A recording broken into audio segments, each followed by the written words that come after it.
Okay, Claudia. So, how are you doing today? I'm fine, thank you. How are you? Uh, So we have Claudia Granger, correct? Granger. Granger. Yeah, is it correct? Granger is English. Oh, English. Ah, I'm sorry. I apologize. Okay. Yeah. So Claudia, I've had a pleasure to talk to Claudia now a few times. She's been doing the honor sharing for some time, and yeah, Claudia, would you like to say a bit about honor sharing and how you discovered it and how it changed your life and yeah, let's go from there. Yeah, well, hi Martin. It's great to see you. Yeah, honest sharing came into my life about during lockdown, and I was searching obviously for something, not knowing what actually. Quite fascinating. So I'm intensive care.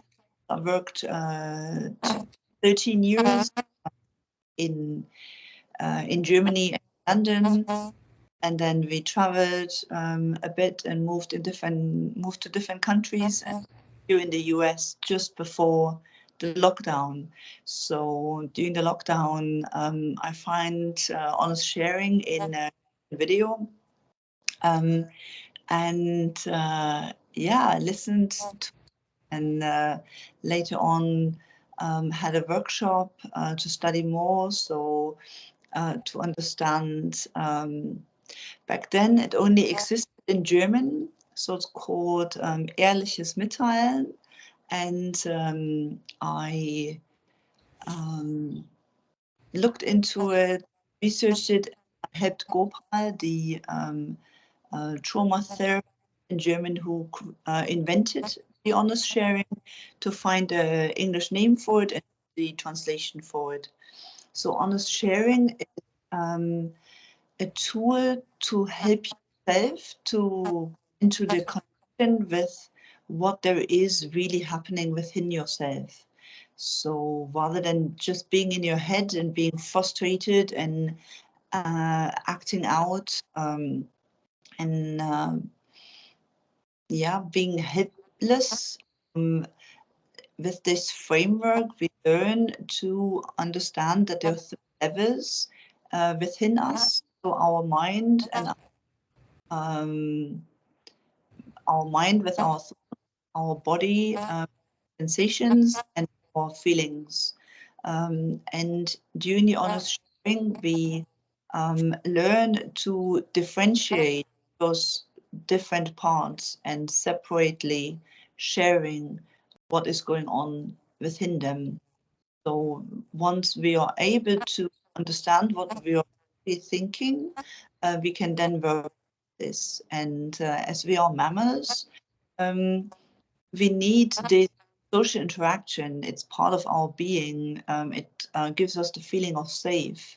And if we don't have this social interaction, we really suffer. And this suffering is making us feel helpless and overwhelmed and sad, frustrated. And through honest sharing, we can ground ourselves and just be happier and calmer, and actually tap into our needs to do this as well. And we can transform ourselves, and we can use honest sharing to help our relationships and yeah, in the long term, even society, because um, the way you see politicians fight with each other is the same than um, couples fight in their relationship. And with the honest share, find a tool, yeah, just bring harmony again, happiness. Mhm. Yeah. Okay, cool, cool. And so you find it very beneficial, would you say, in relationships as well, and everyday life, to do honor sharing? Yeah. So sharing is basically a tool to really work on yourself. So you can't do it all the time. You can start with like once a day, or more often if you find different activities. But once a day, I normally recommend to my people who are in the workshops. And then you do 5 minutes one person and 5 minutes the other person. Especially if you do it at home, it's quite intense at the beginning. So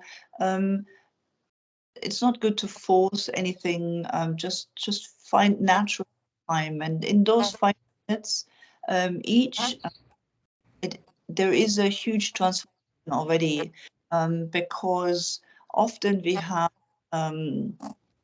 our boundaries overstepped, especially in a relationship. So if the partner can rely that they can talk uninterrupted for 5 minutes, it's a huge time, and it's a huge attention suddenly coming from the partner, and it really has a transformative effect.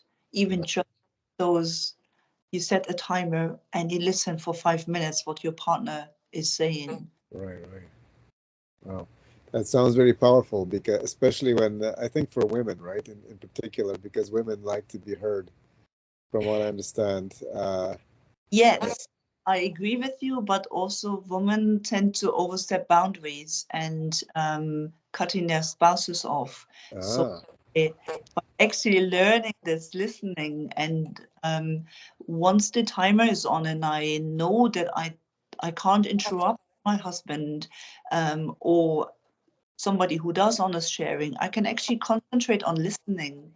You know, often in our nowadays time, one person is saying something, I don't listen, or one doesn't listen really anymore, but you verbalize your answer already.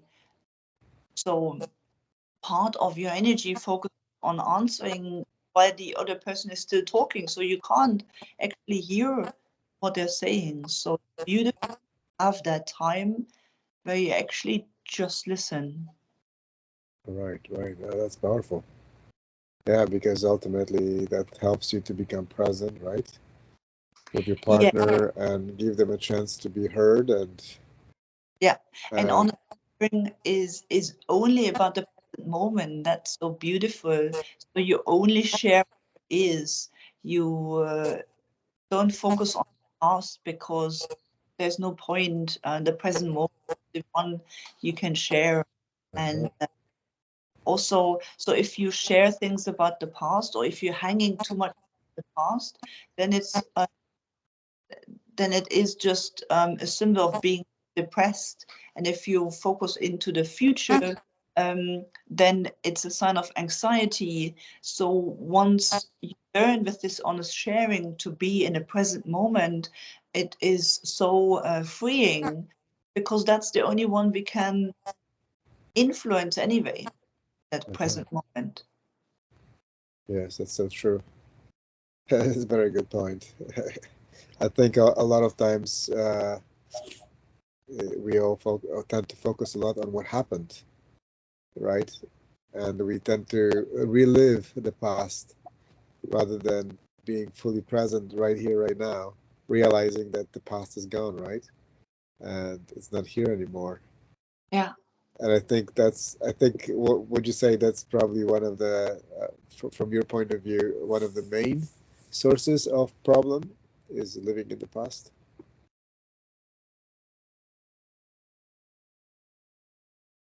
Is that what you, is that how the other sharing also views it? Is that living in the past creates one of the main sources of the of problems? Um, I would say the main suffering is that we are not connected, Wow. because we learn in our upbringing that connection is danger. So at some point in our upbringing, we've learned that we either can't receive connection and love, or we can't live our autonomy, and this has caused suffering. So that's why we tend to go out of contact, out of connection.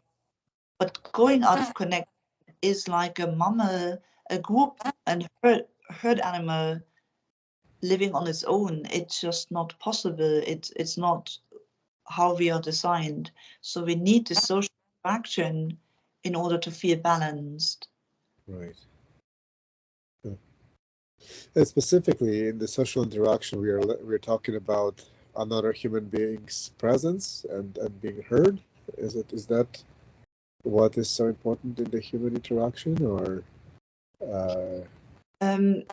It's fascinating. So while I am focusing on me, purely on me, I can only do this when I have this counterbalance, when I have this other human being giving me attention, but more presence than attention, because the attention ultimately can only give myself.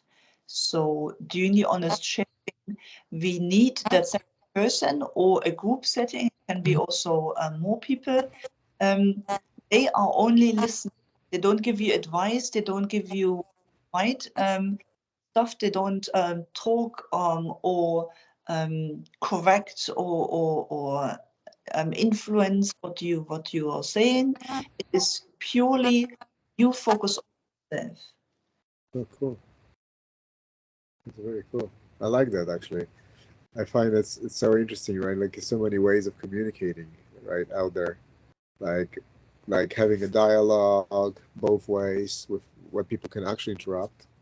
And there is another one where listening to another person, like it sounds like honest sharing, right? Where you just listen to the person and you don't interrupt, you don't give them any advice or try to correct. There's an interesting one I learned in Japan, which was also like kind of like you listen to the person, but then you don't interrupt, you don't try to correct them, but then you repeat what they told you. That's beautiful. And that's even I found that really challenging because sometimes it's like you're listening to the person and it's like, wait, I thought I heard what they said, but I heard it differently. Yeah. So I found in Japan that they used to do this kind of a practice where we would have to sit and listen to the person and what they had to say, and then repeat to them at the end what they said and what we think they said. And it's like, and then it would be like, oh my God, I heard something totally differently, which is very interesting. Yeah. But so it sounds kind of like similar to other sharing, right? Except there is no repeating, right? Yeah, two things come in my mind. And the first thing is that I've worked as nursing manager and learned there in communication workshops that 7% of the spoken word of your person you listen to is what you receive. So 7% of the actually words they're saying. That's shocking. I mean, this is not a minority. This is nearly nothing. Yeah. So the rest is made out of non-verbal communication, and that's why we need to be so aware what we're actually communicating. Yeah, for sure. Yeah. And that's interesting too because there's nonverbal communication, like you said. I think it was like physical expressions. Like to me, that's why to me, like communication should be avoided at all cost when it comes to texting, because then you miss a lot of what's being communicated. It leaves you open to just interpreting words the way that you think, what they mean to you, and So it creates a lot of assumptions. But having a conversation where you can see somebody and hear their voice is certainly, um, and you can see their expression in their face, and plus, yeah, like you said, you can communicate in other ways other than just verbal. Yeah. Why that's really important, and it's definitely a huge benefit of the honest sharing, I would go one step back and say the honest sharing for one individual also or maybe even further, because I give attention to myself. And this, especially females, seem to have this huge problem to really, or both male and female, to really give attention to myself. When you ask, like, oh, is it easy to meditate? Oh, no, I don't like meditating. This is facing inwards, feeling what there is, without being overwhelmed what comes up. So having this safe setting makes it possible to actually connect to oneself. And this is so beautiful. Right. Yeah. Yeah. It's interesting when I did the honest sharing recently, and just this basic one. I was really, I mean, it seems so simple, right? And it's like, here's this. How is this going to benefit me, right? And when I did it, I was like, wow, this is actually really cool. I gotta like this because it made me present to my own nonsense.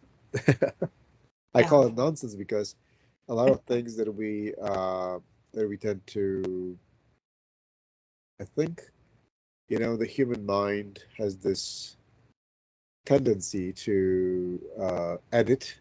I mean, it's something we know from NLP: edit, generalize, and distort. And so we tend to make things worse than they are, oftentimes, or interpret things the way that that we perceive things in the moment. We give meanings to things, based on our interpretation and based on our uh, filters, our previous experiences, and so forth. So, yeah, it's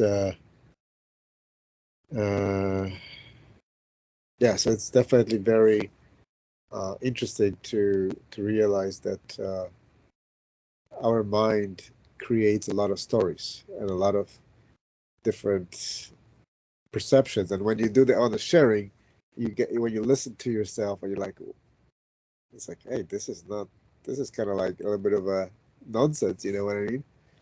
And for me, it was actually a great experience because I found that after some time, I was like, there's really nothing more to share. I felt like it's just like the mind creating its own interpretations. Because to me, I think, you can correct me if I'm right or wrong. Because to me, honest sharing is about being fully present and simply becoming being in a moment, uh, whilst interacting with another human being, including oneself, Yeah. and So getting out of the head. while being connected, you focus on yourself. And in the beginning, we managed this for like a minute or two, right? And it's a bit like a muscle. It needs exercising and practice. And once you feel comfortable with it, you can go up in the time and also in the intensity. So it's beautiful to see progression.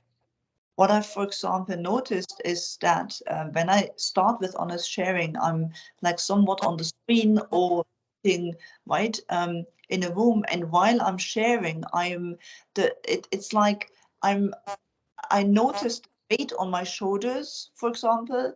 I verbalize this, and then I can let go of it.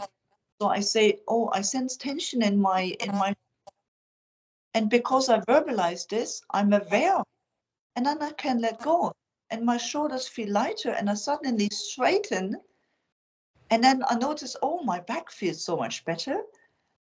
So there is so much body awareness, but paired with also letting go of tension, and it's beautiful. Right, right, right. Yeah. Uh, yeah, that's very cool because that awareness is so key, right? And being able to even express it, I think, helps. It kind of like helps to let go of that energy, right? That's affecting us at the moment. Yeah, and I just have a thought that it helps even preventing something. So when we have a negative thought, a limiting belief, and we can't express it, because we don't feel heard, there's nobody around we can connect to, then this thought drops down to our body level, and that causes then the tension. So it's not a difficult time, but if we have a difficult time and we don't feel seen or heard, then we have the tension in our body. And that's really interesting, because it brings us back to this suffering. We suffer when our thoughts combine and make a story together with a difficult situation in the outside. Right. And that's because of our interpretation, right? How we're interpreting. Yeah, so it's the mind. So, for example, while we're having a stressful time, while we're handling it, it's not stressful because we feel in control. But once we feel overwhelmed, when we struggle, when we feel, oh, we can't handle this, we feel alone, overwhelmed, in conflict, to decide whether this or that is the better option to do. And if we haven't got people around who again feel heard or seen, then we suffer. And this meaning of suffering is really, it became to me a lot clearer over the years through the honest sharing. And how did it help you to resolve the suffering? So I started doing honest sharing in 2020, so 3 years, 4 years.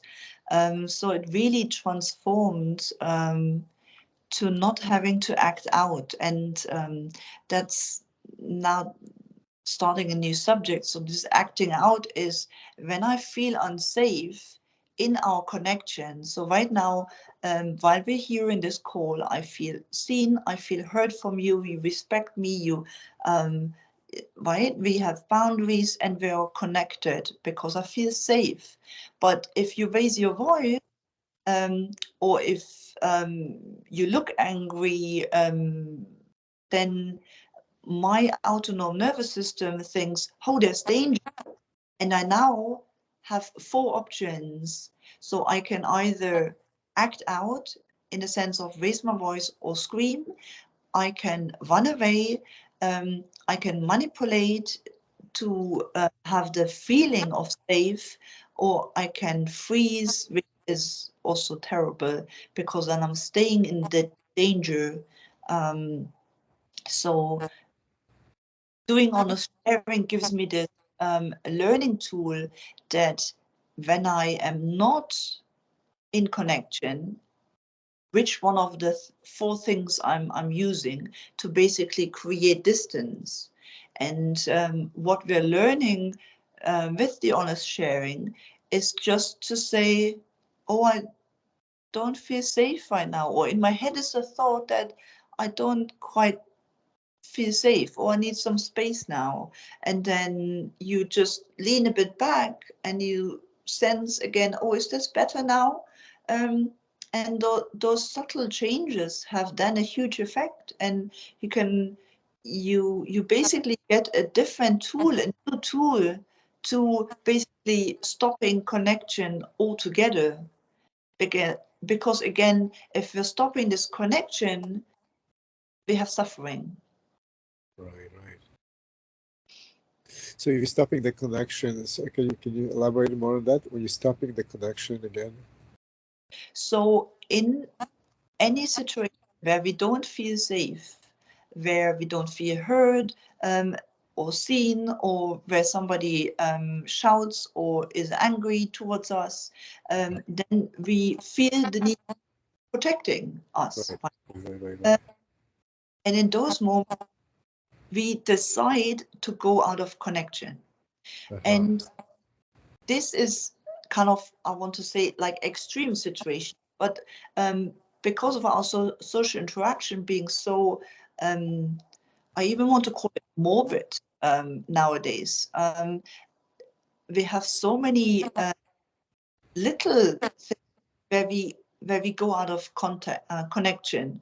And through doing honest sharing, you get more awareness of this, and it happens less often, or you can communicate, hey, I don't feel happy right now, or you question your thoughts. For example, when somebody looks angry, you can suddenly ask them, oh, in my head is a thought that you look angry. Have I done something wrong, or are you thinking about something? Right? You can stay in connection because you don't feel threatened, or you don't feel triggered. So you can verbalize those triggers, and it's beautiful. Right. Oh, that's very cool, because it actually helps to establish proper connection, communication, and proper mutual understanding, right? Because now you're asking the other person, like, hey, look, this is what I'm feeling, this is what I'm thinking, and the other person can give you feedback as to if it's actually true or not, right? And why. Yeah. Which is so important, right? Because I think all healthy relationships require that kind of level of connection. And we have our selective memory, and we have our selective hearing, but this is we can be gentle to us and say, this is for our protection, right? I mean, I am not angry towards me that I have selective hearing and selective memory, but I can be gentle on me to say, hey, it's protecting me from. But now, as I'm aware of it, I can ask, right? Is the thought I'm having, is it correct? Right. For example, I don't know, if I don't hear anything from my husband for 24 hours, and I have the thought, oh, he doesn't love me, right? Then I can ask him, hey, I have the thought that you don't love me because I don't hear from you. Are you okay? And then he can say, well, I was really, really busy, I'm sorry. Or he can say, well, I texted you, didn't you get my messages? Or, you can misunderstand. You can really be just open and vulnerable, and in connection, and it's beautiful. Yeah, that's very cool. Yeah, because I think that tends to be a missing link, I think, in a lot of relationships, a lot of couples, is to have this sort of like open, transparent, honest, and mindful communication, right? And respectful communication. Yep. Because it's truly respectful. Like you are expressing yourself, you're not yelling at the other person, you're not accusing them. You're just saying, hey, this is what I feel. Is this the case? What's happening, right? Yeah. So we need to understand, and I have worked about this, so that we have those triggers, and we get triggers, and then we react. And now an argument is one has a trigger and acts out in the sense of shouting, screaming, or throwing things, running away, slamming doors, that kind of thing. That's all acting out because we can't express what we actually feeling. So you might feel anger, sadness, and we can't express this because we actually can't tap into it because the connection already isn't there anymore. So we decide to disconnect and act out. And then an argument normally happens that one shouts and the other shouts back. And through the work, we learn that arguing does not help at all. You don't solve anything. So you are arguing on a level which actually isn't the problem. The problem is totally different. So the first thing, what happens is after the workshop, you go home and you don't argue back anymore. So one might be triggered and shout, but the other one has now the knowledge, hey, this isn't about me. That person has a problem and doesn't feel heard or seen, or right, needs some space. And then I can say, hey, I hear you. you're frustrated. I'm so sorry that you have to raise your voice. Let's bring this topic on the table another day, or let's go for a walk together while we're having this subject at rest. So the second person is the valid clue here. So you can instantly after the workshop stop arguing. But what you still have is the first one being triggered. And then you can actually work on this and you can understand why they get triggered and, you know, start the first one while he's triggered to find a different way to communicate. But first, it's the second one who doesn't react, who stays calm, because while the first one is triggered and can't rationally think, the second one is normally a bit clearer and able to communicate still. Right. And so this is the first step once you get out of the workshop. And it's beautiful, it's powerful, and it's totally transformed my relationship and couples I had or single people I had in my workshop feeding back that it made a tremendous change. Yeah, that's I honestly I think this is like one of the best things for sure. That's it's really transformative, you know, in terms of relationships. Yeah, and it's Like simple. That's the beauty of it, right? I don't need to stop for years. I can take the honest sharing and do 5 minutes a day, right? Because we're all stressed and we don't have time and all that.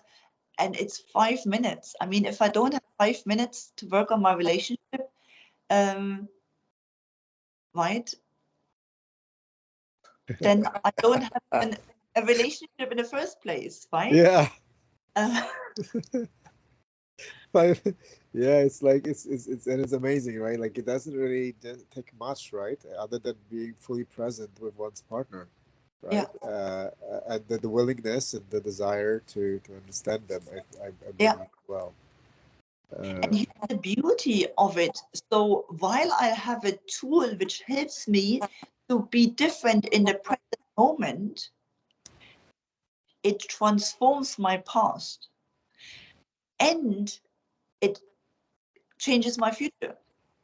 So it changes my past in the sense that my selective memory remembers the bad stuff to protect us, right? Oh, yesterday we argued, and oh, last year this trip was bad, and they've made a test with couples where they let them talk about their wedding, and the way they were talking about their wedding, they could then link whether the couple was successful or will be successful in the future, or whether they break up. And they had a super high accuracy because your selective memory is basically altering your past.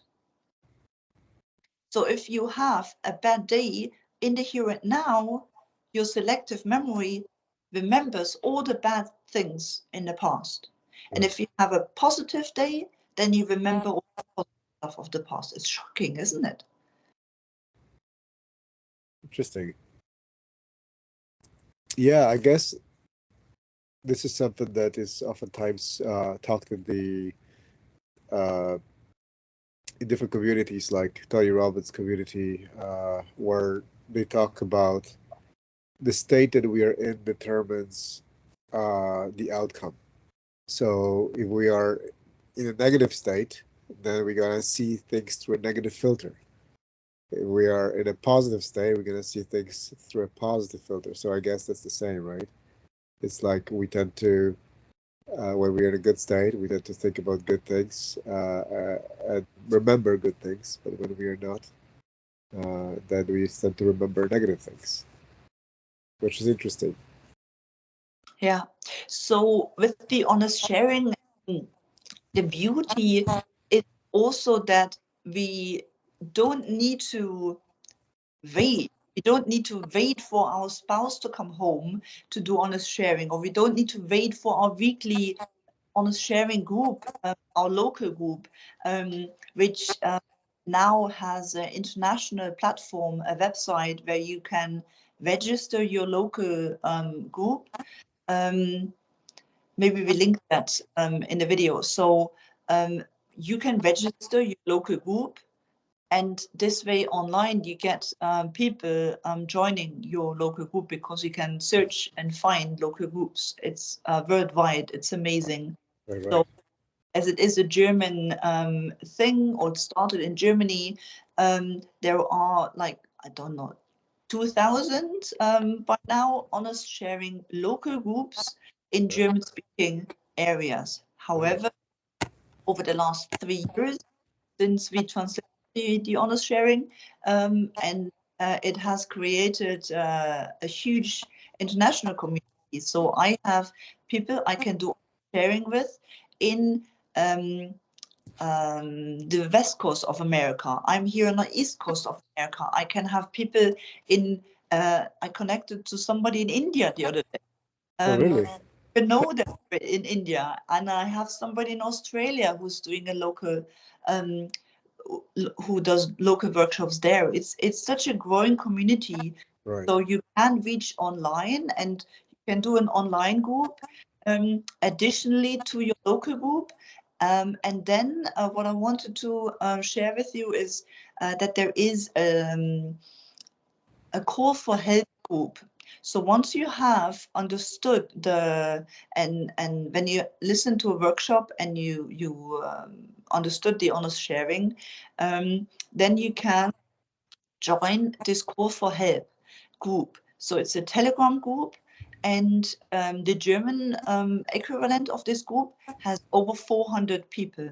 So when I have a moment where I feel alone, where I feel angry, depressed, frustrated, just before I act out, Uh-huh. I can just go online and send a request to this group. I need somebody. That's all. Nice. Is there somebody? Yeah. And within minutes, less than a minute sometimes, I have a response of somebody, and then we do 10 minutes with the framework, and then I hang up, and it feels like after an hour of a therapist Oh, session. I feel totally calm, and I feel like, oh, this is exactly what I needed. I now feel connected to myself. I lost this thought of suffering, and I get on with what I wanted to do, rather than staying in the freeze or staying in this fight and flight, frustration and state of being overwhelmed. right. That's awesome. That's very good. That's really great. And Yeah. is this help group? Is that for free? That's available to people, or is this? How does it work? So that's the beauty. So if we are dependent on somebody, so if we are dependent on our parents when we are young, or if you're dependent on a teacher or a therapist, you have this hierarchy level. So the energy is already different. So when you are connected to the honest sharing call for help group, then it's totally free, and you're equal.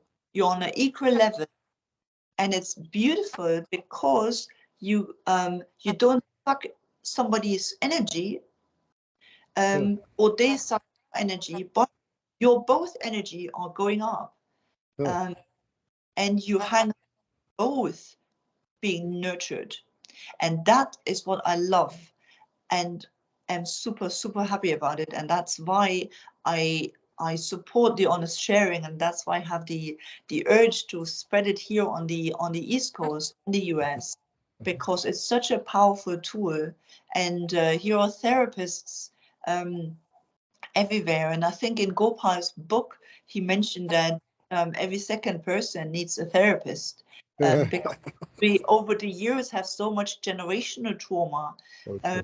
and childhood trauma that we basically all need some sort of therapist. Um, and the honest sharing is covering a majority part of it. Obviously, with a psychological disease, a disorder, you still need to see a therapist. Right. But the average person who is frustrated and angry and shouts with their spouse, they can start honest sharing, and it brings them a huge way. Yeah, that's so true. Like this is very true that many people have so many unresolved issues since childhood,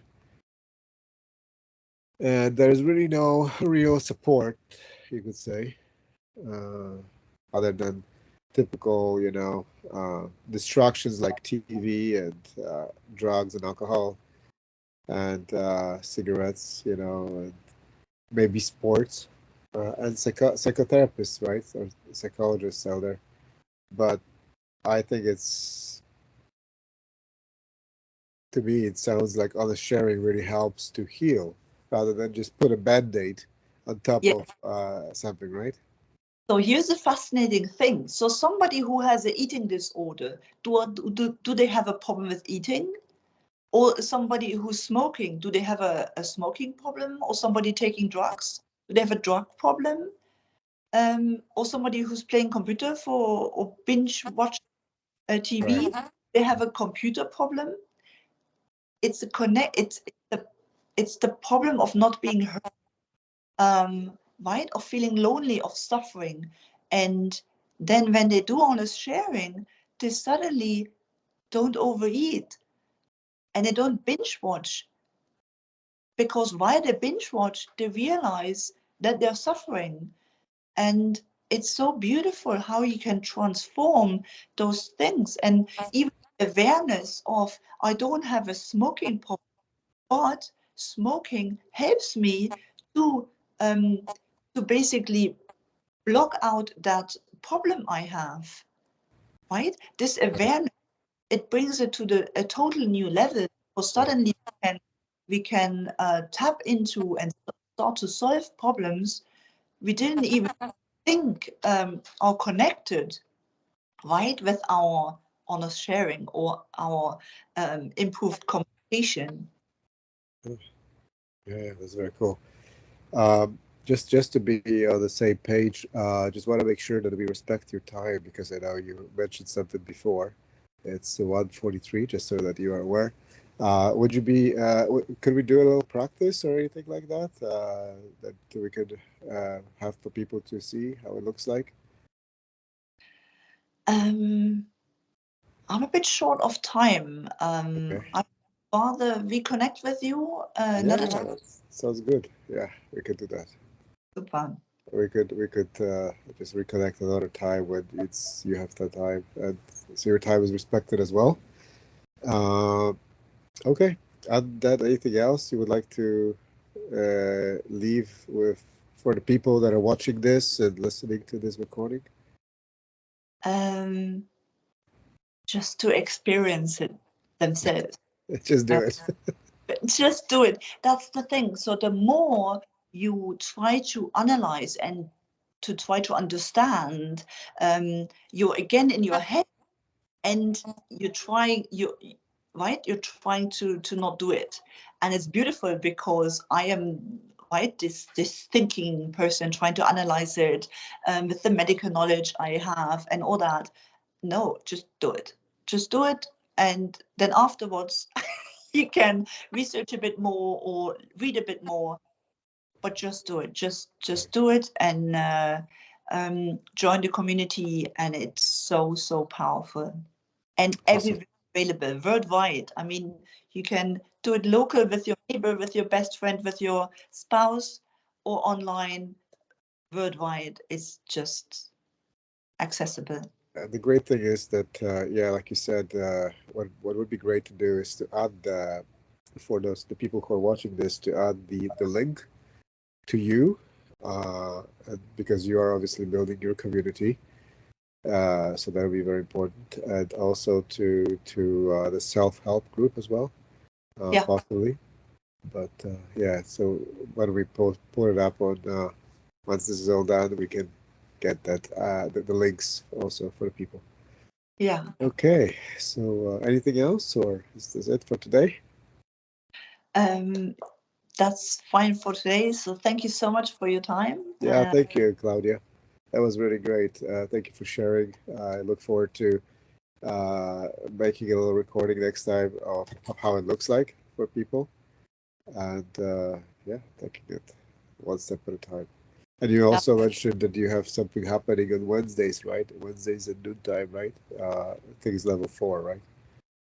Yes, that's an advanced level. So there are Yeah. 4 levels, and the level 4 is online or in person. And yeah, the start of honest sharing, you start with level 1. Um, and in level 1, you basically don't make links to the other person, like you just say, I feel happy. In my head is a thought that I feel heard. Um, and in level 2, you can connect that you have a thought that the spouse is listening, or that you're happy that, right, your person is there. So that in the first level, um, you can trigger the other person if you are relating to them. So in Ah, first level, you just purely stay on your side. mhm. For example, I had it at the very beginning that the background of people triggered me. Ah, Um, and, and then I just, in the level 1, I just shared in my head as a thought that I am easily distracted. I feel anger, or I feel, in my head is a thought that I'm overwhelmed. Um, and in level 2, then you can start to say, in my head is a thought that I'm distracted by your background. Um, because the other one in level 2 has then also quite some experience, and they don't take it personally. So they don't suddenly think, oh, my background is wrong, but they Mhm. understand that the person is just distracted by something. So they are triggered by something, and then they can verbalize their trigger, and that's really, really good, but it hasn't got to do with me, Right, right? I mean, it's like an angry driver on the motorway, right? One person is triggered by an angry driver, and the majority are driving smooth. So we get triggered by different things. right. Um, and so in the level 2, we start indicating more thoughts about each other. Um, and then we need to just like go slowly. That's why those level 1 and level 2 exist. And Okay. then level 3 is beautiful because level 3 is with 3 people. Ah, And then you have those moments, with the power struggle when you have 3 people, because 2 group together and the other one is left out and feels uncomfortable. And this you start to verbalize, or one person speaks, and the other 2 listen, and then the one is finished, and then those 2 others are there and they don't know quite, should I talk? Oh, I better wait to be polite. And then the other one thinks the same thing, and then suddenly they both talk, and then you have this awkwardness of, right? And this you then verbalize, and it's beautiful what transformation comes there. Um, yeah. So this is the level 1 to 4, but they're all can be linked in your call, and they're accessible. And you start with level 1. You can do level 1 for years. Again, what I said, just do it. okay. Yeah, my head thinks it's time for you to go Yeah, to yeah. do your thing. So till next time, and we'll keep in touch. And yeah, look forward to joining you guys, and we'll get back in touch soon. Okay. Thank you so much. Thank you. Thank you so much. Have a great day, Claudia. Talk to you Bye. soon.